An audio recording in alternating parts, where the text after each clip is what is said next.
Hi, my name is Debbie Gertler. I work at the Family History Library here in Salt Lake City, Utah. I am an accredited genealogist for Spain in the United States Mid-South. I am also currently the manager of the Latin America team, and I oversee all things educational here in the library.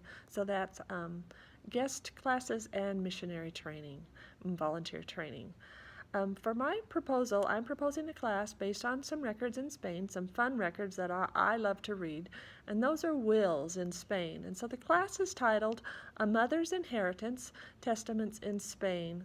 So in this class, we're going to talk a little bit about the different types of records that were created at the time of death, and also how they can help give us insight into the lives of our family members, and especially women. There are parts of Spain where women inherited and passed on their inheritance equally with men. And so to me this was fascinating, and it's kind of part of a continuation of a study I did while I was a student at Brigham Young University.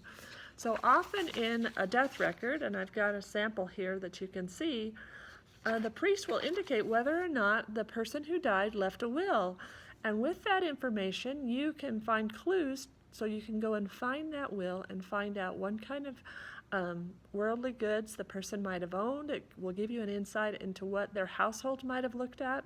And for me, it's fascinating. I just love notarial records in Spain. So I hope you'll give this full consideration. Thank you.